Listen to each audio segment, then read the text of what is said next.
Welcome to Twin Peaks. This is so exciting. I'm Mike Altman, the writer and producer for such shows as The Librarians and Agent X. My new book, So Say We All, An Oral History of Battlestar Galactica, is out, and you can buy it at booth E31. But I almost left because Brodsky asked me for a light, and I was going to run away. But I decided to stay because this is just a fantastic panel, and I can't believe we only have a half hour, so I'm going to do the introductions quick so we can get to the good stuff. First, you know her as, of course, the great receptionist at the sheriff's station, Lucy Moran.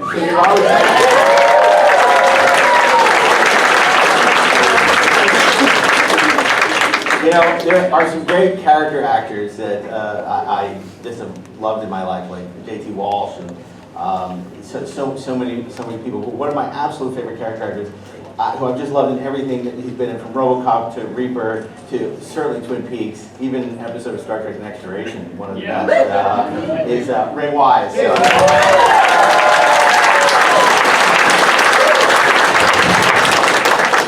You know, and while we all know and waited for her to return in Twin Peaks for many episodes, she was great in the adaptation of Steinbeck's Of Mice and Men, and has been in so many great films. I'm so thrilled she's here with us today. It was a surprise to me, delightful one. Sherilyn Fenn.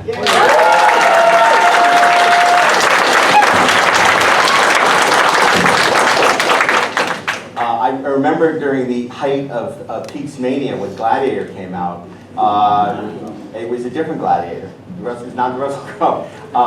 James is so great and had such a great run of movies, including A Few Good Men, the Rob Reiner picture. But we all remember him in as James Hurley.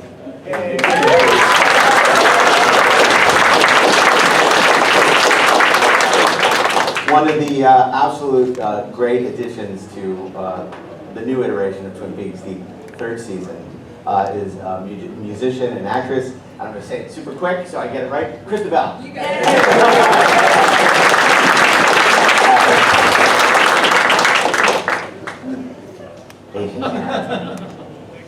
Who do we have over here? John. Cello. Oh, yes. Welcome. Good to have you. Oh, it's good to be here. Thank you. Yeah. Of course, and we're getting to Harry, who not only was so fantastic as Deputy Andy Brennan, but also was in Steven Soderbergh's The Underneath, Erie, Indiana, and well, he has great stories about how he met David Lynch. We'll get to those soon. Harry, welcome.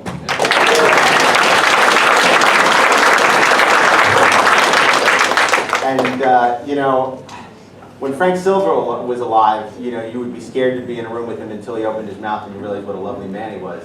And I think that's sort of the same thing with our next panelist. He terrified us as the Woodsman and as Abraham Lincoln, but he is a lovely man, and we're thrilled to have him, Robert Brodsky.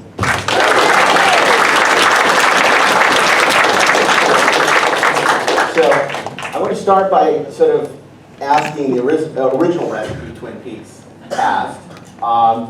You would go to things at USC, and then when the DVD came out, there was a big event at the Vista. Always talk about, it's going to come back, David's going to do another season. And, I'm sure you were asked these questions ad infinitum. Did you ever think it was actually going to happen? Nope. Kimmy, right to the point. For you, Ray, when did you start to hear, these rumors, and when did it seem really as though this was actually going to happen? Well, I think I went to a retrospective of David's artwork at a museum down in Orange County, and we spent some time together before that, and we talked about the possibility of maybe Twin Peaks coming back, and he said, "Well, Ray, the town is still there." And that was my first indication that at least the thought was in his mind that it was a possibility. I mean, for you, Harry, and for Kimmy, I mean, here you shot the sheriff's station up in Van Nuys, for the TV series, but when you went back, you were actually shooting in Snoqualmie, Washington, the real Twin Peaks. What was that? You know, was it like? I mean, because it was a very different vibe than being in a converted warehouse in the valley. Oh, Harry, do you want me to answer that? Yes.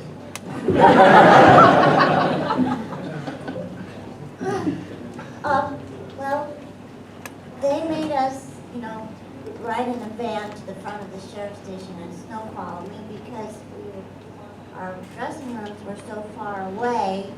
Because you need a lot of space to put the jacuzzi, the widescreen, the masseuses. Anyway, so when we got out of the van and were staring at the sheriff's station, it was very emotional. And then when we stepped inside, I'm sort of answering the question. Everybody was there. David Lynch was there. Skip, the stand-in was there. Everybody was there from 30 years ago or 28 years ago. And my knees buckled, but they were already holding me up because they had anticipated that. And my mannequin burst into tears and ruined their makeup. It was always a big deal to come to the sheriff's station. Thank you. Thank you.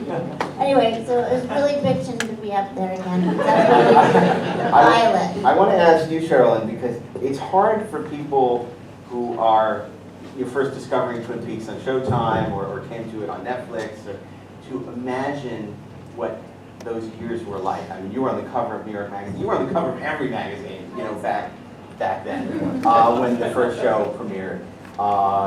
And it was a true phenomenon. When people say Twin Peaks changed TV, it did, and it was ahead of its time. What was it like being in this sort of eye of the hurricane? Because you were, more than anybody, so the icon of that show when it debuted back in the early 90s. Well, it's a weird thing because you're just you know what I mean? I didn't know that would happen. I didn't feel like that would happen. And the first time the series had aired, and in Los Angeles, you know, we're in our cars all the time. We're not, you just have a different existence of, instead of seeing what magazine you're on, or well, maybe some people do that, but I wasn't. And when I went to New York and we did press and people shouted Audrey on the street, that's when I was like, uh-oh, wow. Like I just kept walking, she's going, my age group, they're calling you. I'm like, what? She said, they're saying Audrey, and I'd look at it, and I'd be like, oh my goodness. So it was an amazing blessing. It was like shocking and beautiful and something you've always wanted, you know, to have your work touch people that way. So it was an amazing thing. And I'm curious about getting involved with this incredible universe of David Lynch and Mark Frost. Harry, you came to it in a very interesting way. I mean, you met David. It was not the standard, you sort of got a breakdown from your agent, you auditioned, you got the part. Can you talk a little bit about what it was like getting cast in Twin Peaks? I was at the loft with Mickey Fury studying. I had 2 jobs, and one of those was driving. I drove Mr. Lynch to the Roy Orbison Memorial, and we had a long talk about cars. And I dropped him off, and I thought, well, I'm not going to leave from here. So I stayed at the curb, and he came back out, and I was there. And I was driving him back, and he asked me what I did, and I told him, and he hired me.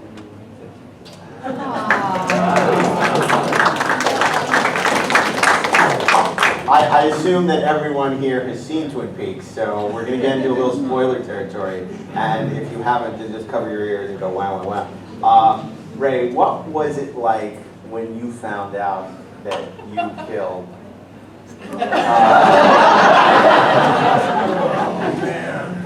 It killed me. I did not want to be the killer of Laura Palmer.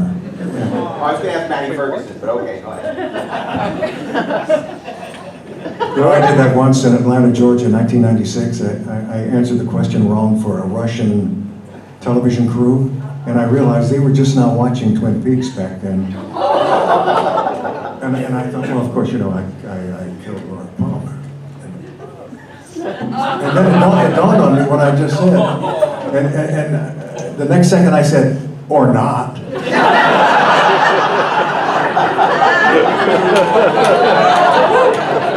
that was a close one. I didn't want it to be me. I had a little daughter at the time. She was 2 years old. The whole idea of being, the killer of this young girl was kind of anathema to me, and I didn't want it to be me. I wanted it to be Richard Beamer. I wanted it to be maybe even James. And I wanted it to be anybody else but me. And then when David told me, he said, "Ray, it's you. It was always you." What was it like when you first read that script? Because this is before the age of peak TV, binge TV, and yet Twin Peaks was playing at film festivals. It debuted at the Telluride Film Festival. I think it played in Venice. So it was before TV was really taken seriously the way it is now. When you read that script, did you have any idea that this was something really special?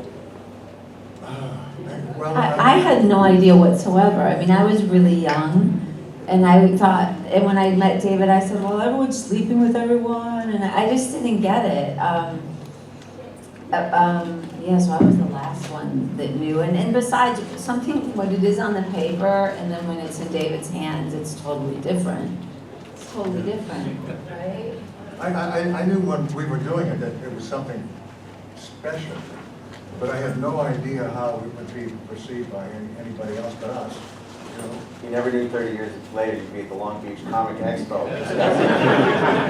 Exactly. James, I want to ask you, obviously, and well-deserved, these panels usually revolve around talking about the genius of David Lynch, of course. But, particularly for that first series, there's so many other people involved. Mark Frost, but, Harley Payton, some of the great directors like Tim Hunter, Leslie Lincoln Glatter, who's very early in her career, who's gone on to do amazing work. I wonder if you can talk about that. Even the noir plot, which you've unfairly been, sort of tarnished over the second season, which I love that noir stuff, so I thought it was pretty cool. So I would love to hear just sort of some thoughts about some of the other people, other than David, that you work with, and maybe interesting stories about the original series. And then we're going to talk about the return. Well, it was basically like these guys know. It was like going from director to director was kind of like completely different switches. Like for every episode was very, very different with each director. I totally different vibe. And it was interesting. It was really, really interesting. I don't really have a lot of thoughts on it other than each director was entirely different, and the truth of it is, for me, when it's bad, when you say whatever, I just long for David the whole time. Me too, me too, me too. That's what I was thinking. We'd be like, when's David coming back? Spielberg wants to direct an episode. I know, but where's David? That was true too, yeah. Catherine was calling him all the time. Her dressing room, her suite of rooms was right next to my suite of rooms. And she was always calling him, when are you coming back? We need you, we miss you, we need you. Help. And I want to ask some of the new cast what it was like sort of joining this family, because it was a very big and strange family that you were joining in the best sense of the word. So, when you tell us a little bit about getting involved, Christabel, and how you came to it. I mean, because you had done acting, you were primarily a musician. Yeah, I had done one kung fu film in 1998. That was my acting experience. It was mostly not acting, and so this was a big change for me. Music was my whole life, and I had no idea, like none whatsoever, that David would ask me to be involved in Twin Peaks. Like I didn't even dare to dream. It was so outrageous to even consider. I didn't even allow myself that thought. So when it happened, it was quite remarkable, and it was during a session where we were making music together, finishing up our second record, Somewhere in the Nowhere, and he just looked at me and he got one eye kind of squints. He's smoking a cigarette and he's like, I think there's a role for you in my new project. And he didn't even say the words Twin Peaks, but I kind of knew what his new project was. And that was pretty much it. He was super, super mysterious in perfect form for for the occasion. And it was months and months before I knew if I was singing or if I was acting, if I knew it was a significant role or a small role. And I was actually just, it had been a long time since I'd seen Twin Peaks. And he said, well, at one point, he said, you're going to be working with a character named Gordon Cole.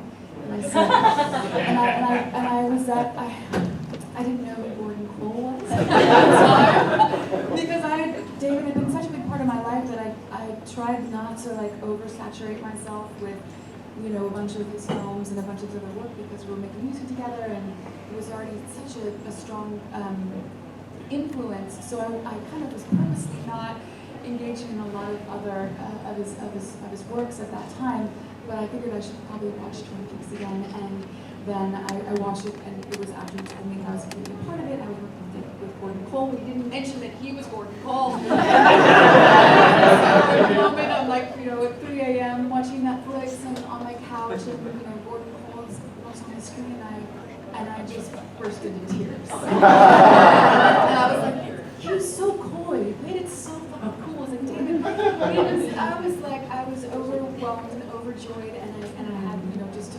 quite extraordinary, very memorable moment that I realized that I would be a part of the show and working with David, and it was a little too much for a minute. I had to do a lot of processing and a lot of meditating and a lot of red wine. And eventually it kind of sunk in that I would be a part of this thing, and it's still kind of sinking into this moment right now. Like, this is like, wow, seeing everyone here on this panel of unbelievably talented, beautiful humans, and it's really something.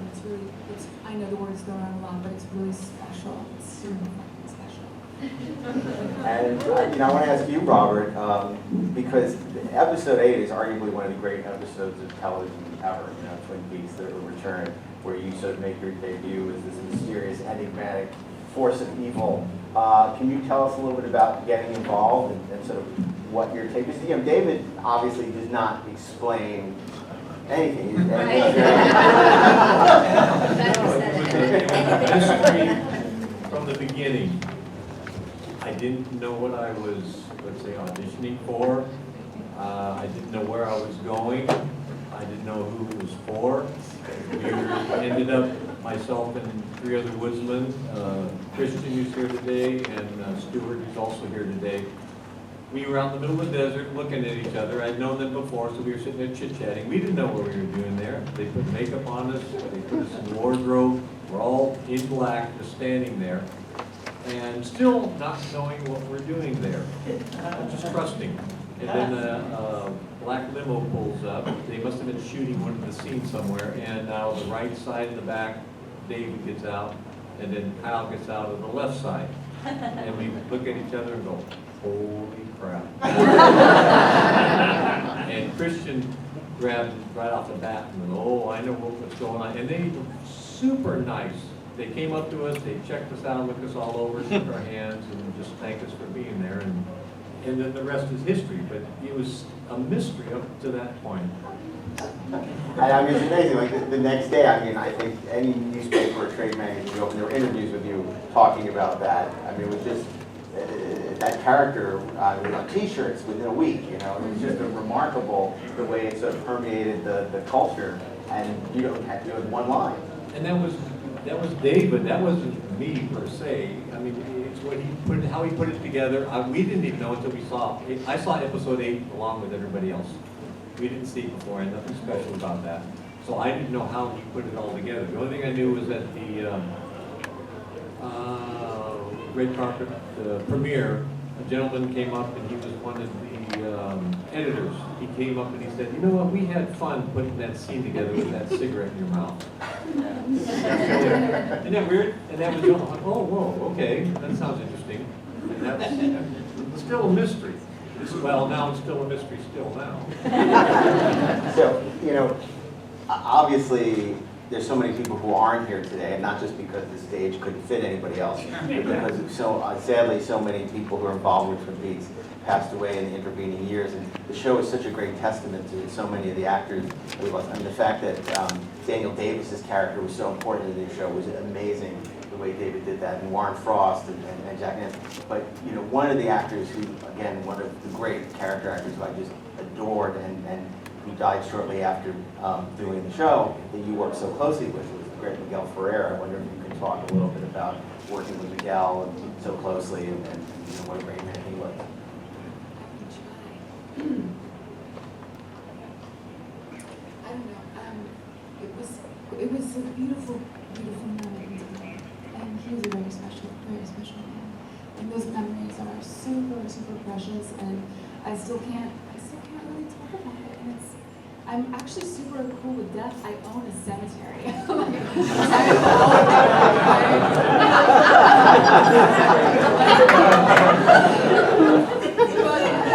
The National Burial Cemetery in Rama, Texas, called Countryside Memorial Park. If anyone's interested. People are going to get in there. That's the greatest plug in convention history. Sign up now. I'm very comfortable with death, and I'm totally down with the transformation and transition into other realms. And I'm sure he's doing some beautiful things wherever he is. But I miss him. I just got this much time, and such a magnanimous personality, so much fun to be around. And then it was very shocking that he was gone, and so that it's just like I didn't really get that. I didn't get the time with him when I wish I had, but I got this beautiful moment that's so special. But he was just everything that you would hope he would be, and more, and gracious, and kind, and thoughtful, and he'd be like, after a scene, I'd be wandering around and be like, you can go to your trailers now. Okay. Because I had no idea what to do. It was my first experience. He was so thoughtful and considerate, and really just like every time he could give me an girl, he would give the moment because he knew that I was like, just utterly mortified. And he always went that extra mile to make me feel comforted, and I really appreciate it. Yeah, he was a great actor and wonderful acting partner, and we did a couple of things together. We did RoboCop, the original RoboCop movie, and he was excellent in that, and a great drummer, Miguel Ferrer, a great drummer. Duke Ellington's band with me when he was 14 years old. That's crazy.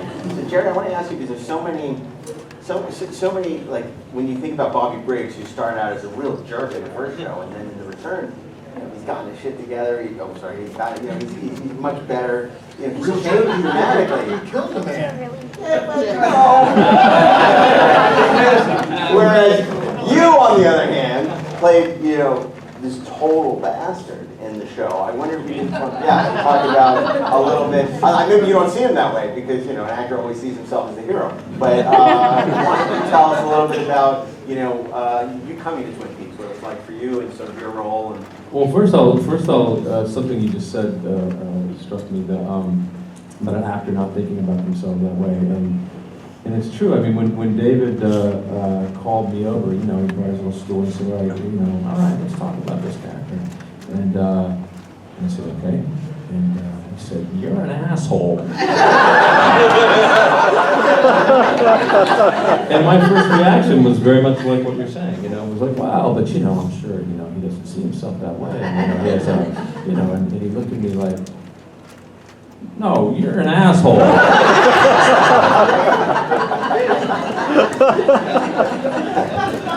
And and to his genius, I mean, that's all we needed. That's really all we needed, honestly. It would be like walk a little faster, maybe be a little less of an asshole this time, Yeah, I've really never worked with anybody that was more sort of specific and efficient in their direction. Just actionable, efficient. You know exactly what to do. Helps when you're accomplishing. But no, I mean, something Kimmy said also reminded me. I mean, it was, I was a huge fan of the show. I mean, the show just, like I'm sure a lot of us can relate to. I mean, it just kind of changed our life. It sort of, burst onto the scene and everything changed. All of a sudden, my sensibilities, were on TV all of a sudden. All of a sudden, instead of, the $6 Million Man and Brady Bunch or whatever, there was like, oh, I don't quite know what's going on, and this is sort of subversive, and it was, and I was, a huge fan of the show. So to sort of show up, show up at that station, as Kimmy mentioned, I'm showing up, there's the sheriff's station, and I'm like walking into the door of the sheriff's station. It's like stepping into the television set or something, and there's like Lucy, greeting me and saying, oh good, we were wondering who was gonna play Chad. Come over here, and oh look, and here's Harry, and Harry's like, oh hi, nice to meet you, it's it's so good you're here, and it was surreal. So you're saying the Brady Bunch wasn't subversive then? I think we're now finding out really how subversive it was behind the scenes. Well, in addition to Tammy, there are two other great additions to Twin Peaks: Return. Wally Brando, Michael Cera's Wally Brando. Such a memorable scene. Of course, the great Robert Forster playing Michael Oncontine's brother. And I wonder, particularly Harry and Kimmy, if you can talk about working with those two actors and those characters. And if anybody else wants to chime in with some of the people that they work with that they really enjoy this time around. Well, I just want to say that Robert Forster blew my mind, and I was stunned when I saw him there. And he told me a lot of stories, and he told me about meeting Brando when he was 19 and hanging out in his trailer, and Brando had a little record player, and so it was a thrill for me, because I'm of an age I knew who he was. So. Of an age. So when the cast list came out, Harry called me and he said, hey, did you see the cast list?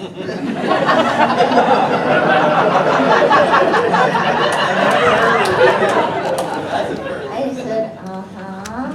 He said, did you see that Michael Cera's gonna be there? I said, uh-huh. He said, do you think maybe you might play our son? I sure hope so. Wouldn't that be great? And then he did. And then we were sitting around in the sheriff's station, John Chad, what we call John Carcello now, and Harry and I, and Harry kept talking in the worst Marlon Brando Southern accent for days and days. And Dana didn't know anything about Michael Cera being there and doing that Brando thing. And so Dana just thought that Harry had fallen off the face of sanity. It was the best. I want to ask, because obviously we'll never get an answer from David about this. So it's only your interpretation of the characters and what was happening to the characters. I mean, Mark Frost deals with it a little bit in his books, The Final Dossier and the other book, which name escapes me at the moment. But so, Sherilyn, what do you think was going on with Audrey at the end? Do you have a theory as an actor that you can share? Or is it not something that you even think about? No, I think that she had, the words I use are she's kind of in a prison of her own mind. When we did it, I didn't know that she had been raped, and I didn't know anything. It just felt like what was there was somebody that had been maybe emotionally raped and maybe retreated into herself. My interpretation, again, it's only mine, is that she's having real memories of things that are happening and people that are alive and then things that aren't. So I think she's kind of in a couple different realms. Can I just say that when I saw that scene, I saw the dancing scene, and it was really interesting because the way it was lit, there was kind of like this ring of light, but in the scene where you're looking into the mirror, that was the one part of the film that the hair stood up on my body, and I honestly think that looking into the mirror was a portal. And I think David might be up to something. I know I'm being serious. Everything about that scene, out of the whole film, made me think that David was giving us a glimpse into something else. And it has me very, very curious. Well, Harry, you opened the portal, so now you want to walk in. What about that craziness with you at the end? What did you think was happening? I didn't think much of it, but I was just thinking about the mirror. No, I just have to tell you, the whole show for me was about something is going on with David. I mean, I'm going out on a limb, but there's something there, and if you watch it again, it just stands out alone. The way it was lit and the shock of it, the way he jarred us with it. And we shot it like waking up. It was like a waking up. Yeah. And he literally, we finished everything, he came over, we talked, because he had rewritten it, so he said, you know, I'm glad I did, you were right, I rewrote it, and he said, now we're gonna shoot this piece. Like, I didn't even know we were shooting that, or what it meant, or we just like did it, go, okay, write it down, and go, we're gonna find you, boom. It's kind of cool how he just works that way. I mean, I don't know if he had even had that planned, or if it just like came to him because it was never in the pages, or if he didn't want to. No, I think it was planned, and I think if you watch, I do. I Yeah. think if all of you go back and watch and see that scene and the way it just popped with electricity, I just think he's up to something. I mean, I do, in the most serious way. Yeah. I remember seeing, when I went to see David Lynch speak, Twin Peaks was coming, Blue Velvet was coming out, and he was at the Boston Film Festival, flew all the way across the country to introduce the film. He comes up on stage, it was the world premiere of Blue Velvet, and he goes, "This movie changed my sex life forever, thank you." And then and that was it, and that's David. I mean, it's like, he flew all the way across the country to introduce the film and say that. So, Ray, I want to ask you, because obviously, again, spoiler, you had died in the original series. Was it disappointing that you couldn't have been in more of The Return? Because Totally disappointing. you didn't have a twin brother or something that we didn't. You know, I suggested that to David. I said, how about Leonard Palmer? my twin brother. And I planted that seed, but it didn't flower. Well, I know we don't have much time, so I guess we should probably open it to questions. I'm sure you have questions. I can talk to you guys for hours. This is, I mean, really a thrill for me. Let's ask good ones, because we don't have a lot of time. Well, Mark stole my question. I was going to ask Krista Miguel about what it was like to work with Miguel Ferrer. So, and my other favorite character was Major Briggs. So I'd like to open it up to anybody. What was it like to work with Don Davis? He was a dream, dream, come true dream, real man, lovely, broke it. Broke the mic stand. Play the Walk it back, walk it back. Don Davis, I met, that was a cool thing because I was just starting to act, and I did this small part in a movie called Cadence. We were shooting it in Canada, and Don was playing, it was with Martin Sheen and Charlie Sheen, and Don was playing like one of the sergeants or something like that, or a lieutenant or something, and he had just graduated from being a stuntman to acting, and we rode up in the van together. He's just real hardcore, you know, just sitting there, wouldn't talk hardly and everything. He's like, and I said, so, you know, which part are you playing in this? He said the name really quick, it was real hard. And I said, oh, okay. He goes, well, I go, what have you been in before? And I said, well, I was mostly a stuntman. I said, oh, and what made you start acting? And he's looking at me like, God, you're questioning, you know. And he's like, well, I don't know, I just got hired on something called Twin Peaks, and I just shot it, and I thought it was fantastic, and I want to keep doing. I was like, wow, you just shot Twin. I was on Twin Peaks. What did you do? You know, and so he's like, you shot the pilot. We just shot the pilot. So like we didn't work together, didn't do anything together, but we kind of bonded on that. Then shot that show together, and then came back on when I got to Twin Peaks. It was like we were sort of like, you know, related now. So even though James and Don Davis have zero to do with each other on the show, there's all these connections with some of the other actors that like it is very familiar, for the most part. But yeah, sorry about the mic.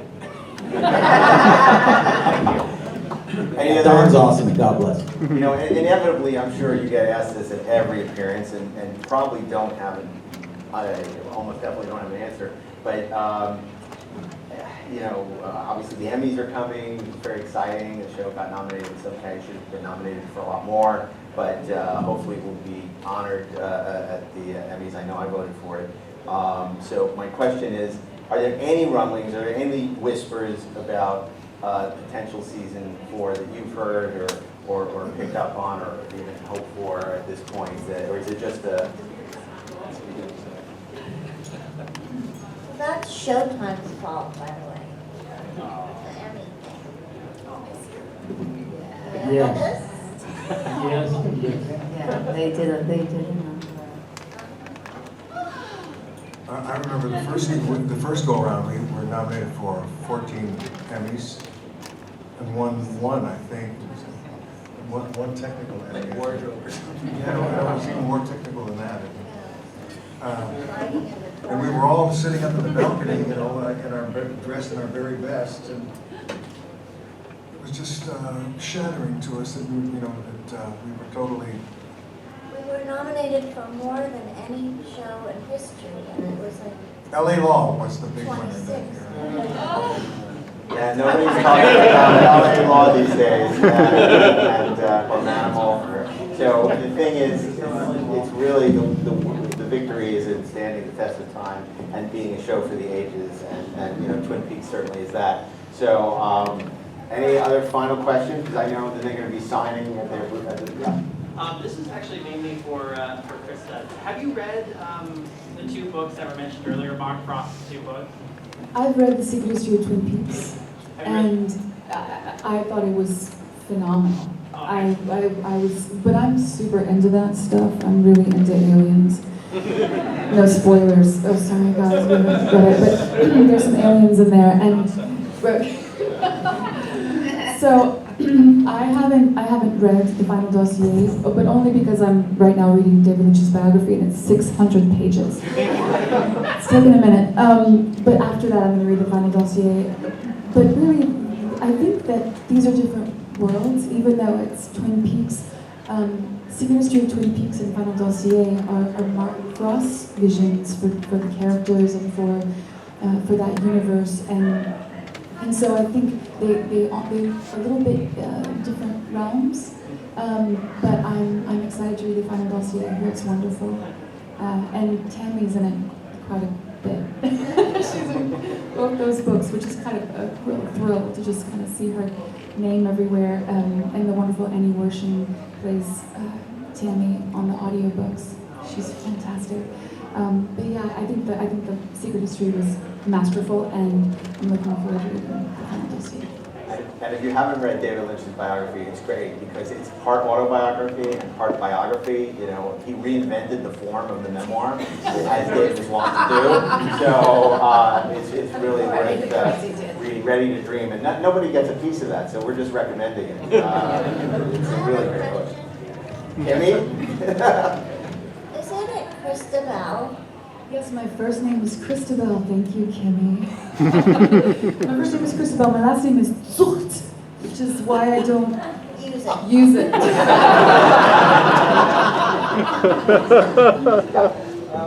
was just wondering if, this is for everyone, I guess, it's a lot of pressure coming into season 3, being 25 or so years. You were worried that it was going to suck at all. It was just totally low and you would ruin the next history. I kept saying thank you for exceeding all of mine and everyone else's expectations. That's what I kept saying. Yeah. Before I saw it, I was saying that. Yes, I was activating faith. I also don't know how. I mean, I think it's utterly unique, this show, in that I've never worked on anything where I knew as little as I did going into it, including what it is that I was doing. to the point where I could watch the show afterwards, and 98% of it is a surprise to me, including scenes that I worked on. I think that's unprecedented. You And I never get the full script, only Kyle had the full script. and I just think that is a huge gift from David Lynch, that I got to work on it and have my cake and eat it too. That I got to work on it, and as a fan, that I got to enjoy it as well. And how are we on time? Do we have time for one more question? We have time for one more. Okay, Well- we're right back there. Yeah. My question for Ray Y is, some of the most terrifying stuff in the show and the movie was when Leland went to the full Bob mode. And I was wondering how it was for you transitioning into full Bob mode, or killing Maddie, and in the movie how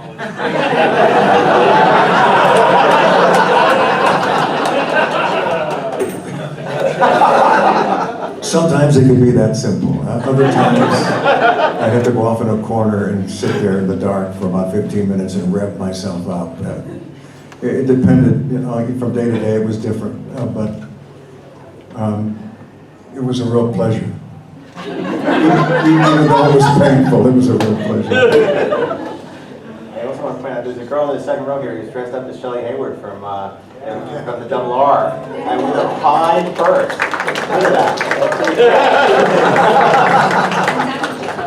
Oh yeah, look at that. Oh, right there. Out of my eye line. Also, my two best friends from high school, Craig and John.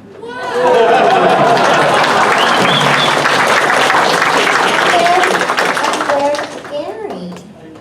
Mike. And Mark, we have an awesome Audrey right here. Oh, look at that. And Audrey back there. And did you say Gary Hershberg is here too? Gary Hershberg. Well, wait, did we stand to be on the panel? Gary, come on. Gary. Stand up. I am up.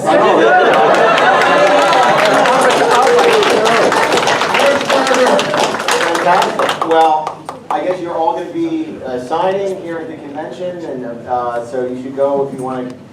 Is there anything you want to talk about in terms of social media or website or anything? Or Thank you just for coming. There you go.